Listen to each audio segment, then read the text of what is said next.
Everybody, my name is Carolyn Fabiano.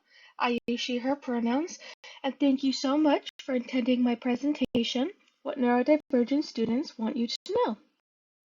My qualifications for this presentation is that I am a disabled and neurodivergent person. I'm autistic, I have ADHD, as well as a whole other laundry list of diagnoses, as you can see here. I have 22 years of disability experience and 19 years of experience in special education. And as a special education major who's been in special ed means I've been given a very unique opportunity to view special education from a variety of lenses. Now, I am autistic, and autistic people are often known for having something called a special interest, where if you're not sure what that is and will get very, very interested in one very specific thing. Some of the more traditional examples of this may be trains or video games. I know I definitely fall into the category of some video games, but one of my special interests is disability. I will happily take in any and all information regarding disability and neurodiversity, which I believe makes me quite qualified to run this training today. All right, now before we begin, here are just a few things to keep in mind. I will be coming back to these points throughout the PowerPoint presentation, and right now it's not really a discussion. It can be later if you so choose. So I use a mix of identity first language and person first language. I prefer to use identity first language for most of my things, such as ADHD and autism, because those things aren't really separable from who I am as a person. And even if I could have it separated, I wouldn't want to. However, with ADHD, there isn't really a grammatical way to use person for identity first language, as far as I'm aware. However, there are other things like my anxiety where I do tend to use identity for person first language, because if you get rid of my anxiety, please go ahead, take it, it's yours. Now, disabled is not a bad word. It's an adjective, using any euphemisms for it, like special needs or differently abled, can stigmatize the word disability even more. It's an adjective, it's a description, and is the most medically accurate description there is. Now, I do not speak for all disabled people. I speak from my perspective and the perspective that others have shared with me. Now, while some of the points I will talk about do apply to non-disabled people, disabled people are the focus of this presentation. While it's not intentional, saying that a non-disabled person also experiences something while talking about something from a disabled perspective is often used to minimize a disabled person's experience. Now, there are times where it's not on purpose. Just, going forward, this is regarding disabled people. Now, I know that there are many people who have been in special ed for far longer than I have, and just get super frustrated with acronyms changing, and, oh, I've been doing this for 50 years, suddenly some young hotshot comes up and has to tell me exactly what I'm supposed to do. It's super frustrating, I completely get it. However, to truly help neurodivergent students, it's important to change. You all are taking the first steps in changing by even attending this presentation, which is very important to me. So I really do thank you. And finally, nothing in this is personally directed at anyone. It is not meant to be a personal attack on anyone. Again, I'm speaking from my own experience. If I do accidentally feel like I'm attacking someone, it's truly unintentional, and I am sorry for this. Alright, so before we really get into the meat of the presentation, let's take a quick field trip into my mind. Not literally, I mean, if I could rent the magic school bus, I totally would, but I looked into it, and the costs exceed the budget for this presentation. So instead, we're going to do a brief little exercise. Now, I'll give you a minute to go grab a drawing utensil and piece of paper of your choice. I mean, it doesn't have to be piece of paper. If you have a drawing tablet, feel free to use that. Whiteboard, whatever's going to work best for you. So you can just pause the video for a minute to go over and grab that. Now that you have all your supplies, I'm going to read a set of directions for a brief little drawing thing while a video plays. You don't have to pay too much attention to it, but it is meant to simulate the neurodivergent experience in a classroom. So let's get going. Now, draw an oval outline that tapers down at the bottom.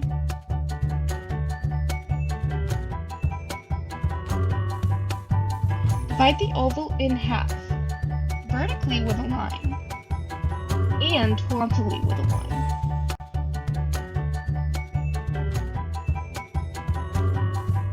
Divide the lower half of the oval again with an additional horizontal line.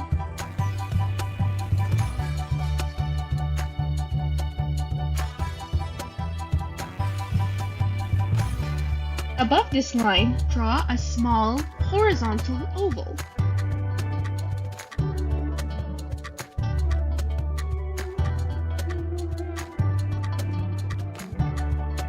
Divide the bottom of the oval in half once again. Along the new line you just created, draw a long heart.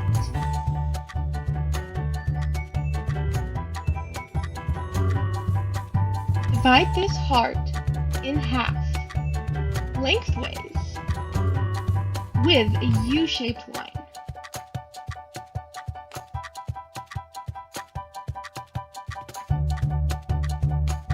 Add 2 symmetrical almond-shaped ovals.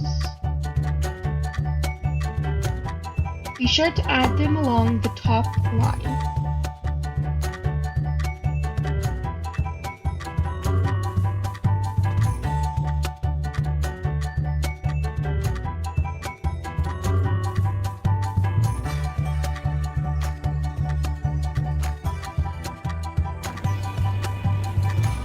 Draw slightly curved, expressive lines on the top of the circle.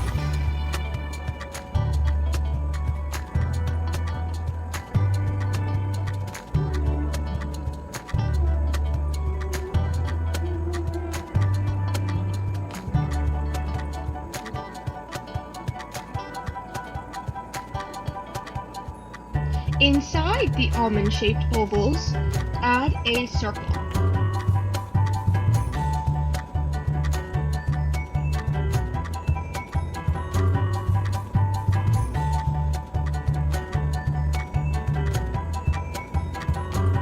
Inside this new circle, draw a smaller circle.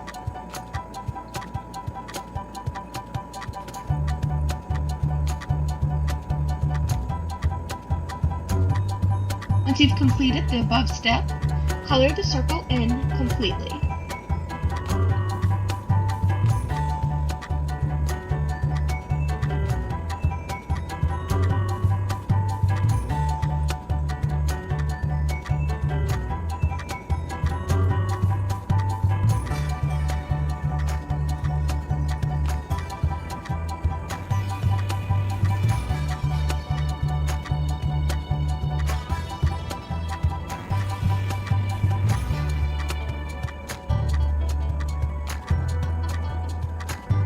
On each side of the long oval, draw half of a heart shape.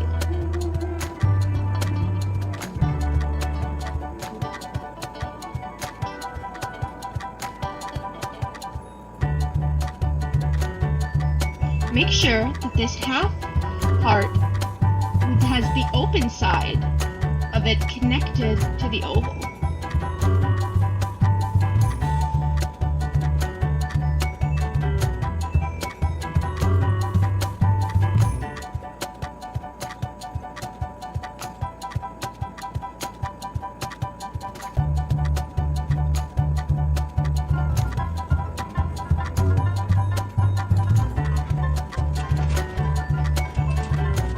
Once you have completed all previous steps, draw hair on the top of the oval. If you so desire, you may also draw a hat, or you may draw a hat instead of hair.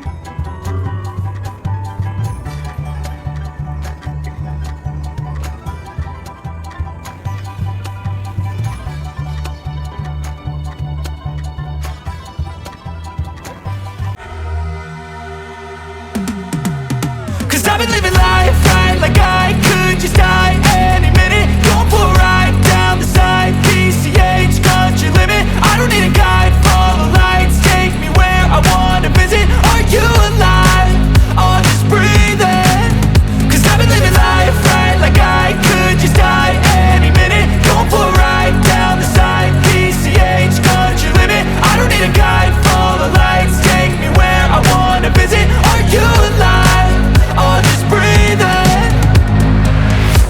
flashing red lights, driving at night, windowless ride, feeling alive, nothing in sight, forever in flight, follow those lines, we'll make it this time, blurry street lights, work as a guide to memories that we're making tonight. Oh yeah, Now, for this last minute, erase all horizontal and vertical lines drawn, and make any finishing adjustments to your completed face as you'd like. If you have followed all instructions correctly, there should be very minimal things you need to erase.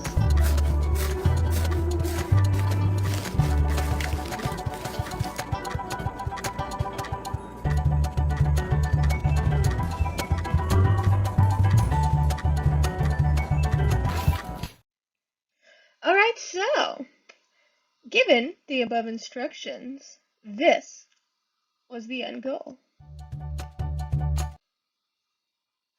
Was to draw a face. Now, how close did you end up getting? If you did get close, think about why that might be. Obviously there were lots of distractions on screen and in the audio as well. Some neurodivergent people have very sensitive hearing, so in a classroom, if, say, the window's open, then you can hear everything going on outside that window. We can hear the lights humming, someone tapping their pencil, and there may be times where we have trouble staying on task, and suddenly levitate by doing is all that's in our heads, while also remembering an old TikTok.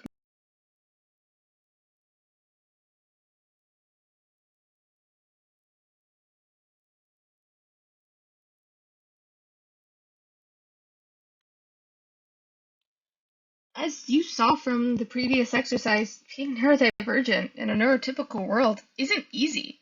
We spend our entire lives in a world that wasn't created for us and communicate with people who think differently from us. This is not only exhausting, but frustrating. And it's even more so when we hear about how much parents of neurodivergent children are superheroes and teachers of neurodivergent students are incredible people because it's so difficult to teach someone like us. Now, again, I'm not saying anyone watching has done that. Those are just comments that we often hear. Well, that's because we're hard of hearing, or of hearing loss. In this case, we don't hear it, but we still understand the tone behind the message. And I'm not saying that you personally do this. I'm not asking for you to be neurodivergent. I'm simply asking that you acknowledge that it's difficult. Now, a bit of a tangent, my younger brother has food allergies, but I don't have food allergies. So I don't automatically know what it's like to have food allergies. And I wouldn't say that I'm the sister of someone with a food allergy. I wouldn't base my entire personality around my brother's food allergies. And if I met else with food allergies, I wouldn't tell them not to eat something just because my brother who has allergies can't eat it. He's allergic to dairy, so I wouldn't tell someone with celiac disease not to eat ice cream because it has dairy in it. However, if I notice someone has food allergies, then I can share resources with them that happen to help my younger brother. I do have resources, but I shouldn't be the one primarily sharing them. Like, if I'm at a restaurant with my younger brother, I shouldn't be the one telling the waiter he has an allergy. He's 14. He can do that himself. Now, this same thing goes for neurodivergency. Just because you have a sibling or a child or a niece or a nephew or an aunt or an uncle with a disability, that doesn't automatically make you an expert or a caregiver or someone who has to be on top of them 100% or the main voice on disability or neurodiversity. Should let neurodivergent people be the ones primarily speaking about their experience. Now, my next point is that every single disabled person is different. Now, this is something that really shouldn't have to be said. However, based on observations I have made, this is something that people still need to hear. Now, different disabled people have different language preferences. Some people prefer person first language, others prefer identity first language. Disabled people have different support needs, special interests, different goals in life, and everything. Now, I will say, in defense of neurotypical people, this can be so confusing. There are things that neurodivergent people and disabled people do have in common with each other. There are some things that do help a lot of us. However, just because something does help a lot of people, that doesn't mean it should be blanketly applied to everyone, as it so often can be in special education, especially at a K through 12 level. Now, I will say, especially in the K through 12 level, I especially found that I was denied spots in certain classes because other autistic people couldn't handle it. Now, will say that wasn't the only factor in the decision, but the fact that it was even included in the decision is a massive problem, and because of it, I wasn't given a fair shot in high school. Thankfully, with higher education, university, there's a lot more openness and freedom to choose classes at certain levels. So, say if you're a professor and you have a neurodivergent student in your class, it's good, assume that they can do it. Just might need some extra help. Now here's a quick little tech video that explains in a more lighthearted way some of the differences between different disabled people. I'm autistic. I have Down syndrome. I prefer to be called autistic person because autism is not really separable from who I am as a person, and that's okay. I prefer to be called a person with Down syndrome. People first language emphasizes the person before the disability. Sometimes I book acting and modeling jobs because I have a visible disability. It's really hard for me as an actress and model to book jobs meant for autistic people because my autism is not visible. Strangers are often surprised I can hold a conversation. My family is often surprised that I can't hold a conversation sometimes, especially when I go nonverbal. People are surprised I can read. People are often surprised to find out that I was hyperlexic as a child. Sometimes I say weird things off topic. Sometimes I say things that I think were on topic, but turns out the topic was actually something subtextual that I completely didn't understand. I'm an extrovert, and I love going to big parties with a bunch of strangers.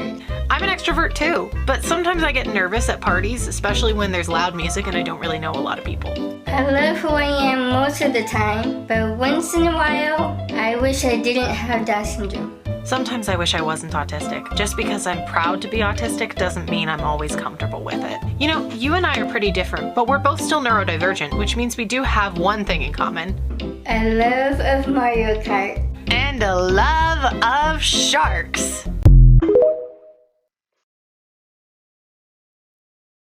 Now, as mentioned in my previous point, every single disabled person is different and has different support needs. Now, you could look up every single support need and every single type of disability and try to match it together like some super complicated crossword puzzle, or you could save yourself some time and ask us.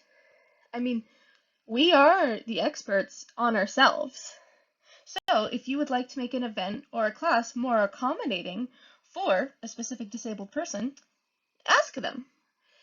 We are known for being quite blunt, and will tell you exactly what we need, no hesitations, and that way you can get the helpful answer you're looking for. Now, a time where I'd like to mention where this wasn't really done well was in the spring semester of 2022. The Student Accessibility Office at Bridgewater State University ran a semester-long event called Sasquatch. Each week, SAS would hide in a completely different part of campus with a large Sasquatch poster, and if you interacted with the display, you were entered to win a prize basket. While I cannot 100% confirm that disabled people were not involved with the planning of this event, I've yet to see any evidence that they were. This event made me feel as if my disability was a big hairy monster whose existence was up for debate. Other disabled people I have spoken with shared this opinion, and I did end up getting my picture taken with the event, but only to be polite. I was just trying to get to lunch, and no one else was interacting with the display, so I felt kind of bad for them. So I, took my picture. Now, I will say is that SAS really took feedback on this event. and included disabled people in the process. So now they took the best part of this, which is be seen, and turned it into this huge, massive campus-wide event where everyone wears bright pink and it's like a whole festival, and it's amazing. So if you're making something for disabled people, ask disabled people. It's more than happy to. It is more than okay to ask, and we're more than happy to answer.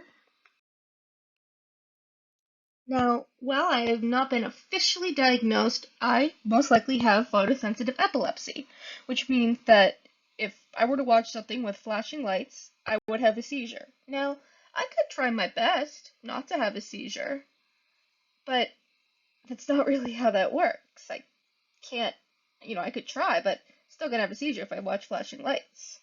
So at the end of the day, I miss out on things that my peers can do because I can't go to flashing lights. This concept is true for all disabilities, whether it's physical or not. I can try my absolute best at something, but at the end of the day, there's stuff I can't do.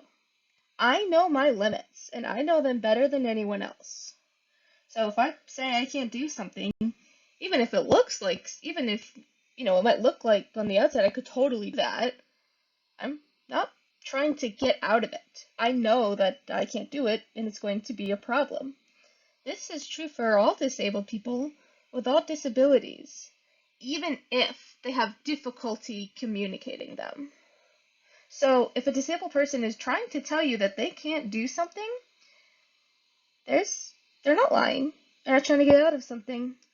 So make sure you listen to disabled people and understand that we're trying our absolute best. And there are times limits can change. They're maybe having a good day, might be having a bad day. So please be flexible with us, and a little bit of that flexibility and appreciation will go a very long way. Now, I've talked a lot previously about how I'm the expert on myself. I know what I need best. However, there are times where I fully need an accommodation or a clarification, but I don't realize I need it. Say, for example, if you take a look at the left of the slide, there was a prompt, draw a face. 2 students saw this and drew human faces, yet a neurodivergent student might not realize that they were supposed to draw a human face and draw a cat face. It technically is a face, fits all the requirements of a face, but this neurodivergent student, it was supposed to be a human face, didn't think it had to be a human face, so didn't ask if it was going to be a human face. Now, this, could happen with simple things like this, but I've also had it happen for major assignments, where I'll have a wildly different end product than my neurotypical peers. It'll still fit everything on the rubric, it'll just be in a different formatting.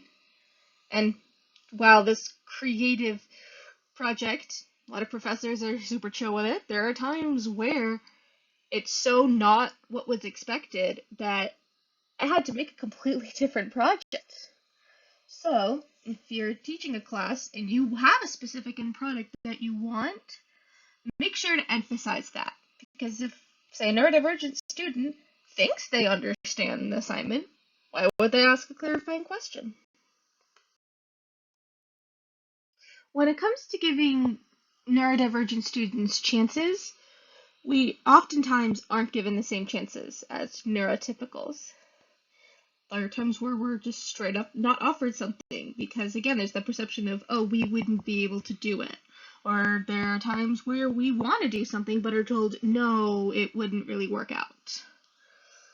Disabled people are already discriminated against enough. So if we express interest in doing something, please give us the chance. It may be harder for us, and we may need extra support, but you won't know if we can't do it unless we try. I mean, after all, neurotypical people try things all the time, and it doesn't always work out. And that also can happen for neurodivergence. We could try. It might not work out, but that's okay. So, if a neurodivergent student wants to try something, if you would let a neurotypical student do it, try it out. If it doesn't work, then I'll know for the future. However, if you don't give me the same chances then I'll never know if I can do something or not. And I have to say, this video from the National Down Syndrome Society demonstrates my point in a way that better way than I could ever say it, so let's take a look.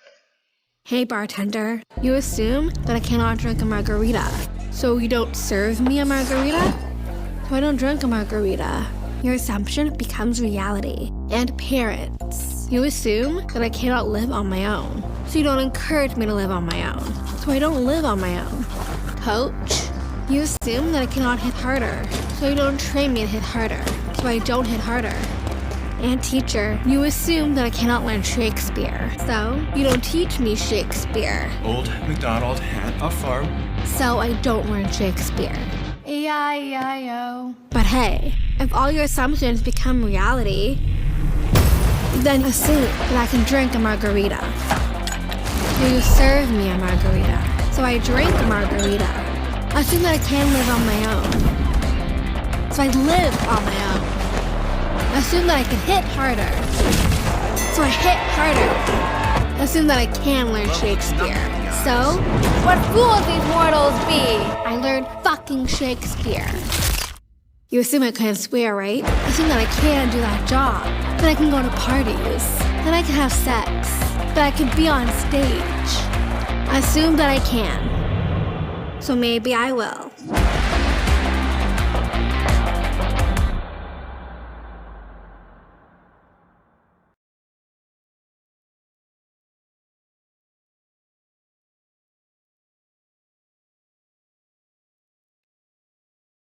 Finally, when it comes to giving chances, we understand if being given a fair shot.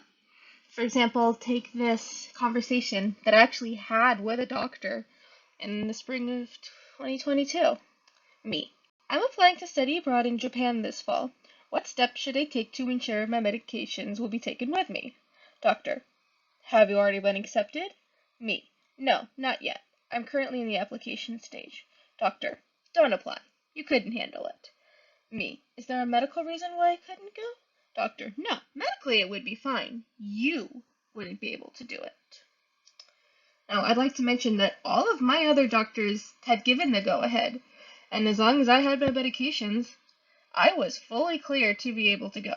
However, my med dosing doctor assumed that because I'm autistic, I wouldn't be able to handle the change of going out of the country for a week, much less the whole semester, as other autistic patients he saw struggled with travel. Now, eventually he did clear me to go, but expressed that he thought I was only going to make it a few days and that it would be a very expensive waste of time. Thankfully, he was wrong. I ended up spending 6 months in Japan, made lots of friends, and strangely enough, due to the very rigid nature of Japanese society, my neurodivergency actually made it so I did better in Japan than I have in the US. Thank you so much for watching this presentation. I really do appreciate your interest in listening to neurodivergent voices. It does make a world of difference and can make higher education more accessible. If you have any questions about anything I've said, feel free to contact me. My emails are on the slide, and I will reply as soon as I am able. Thank you again, and I hope you have a wonderful day.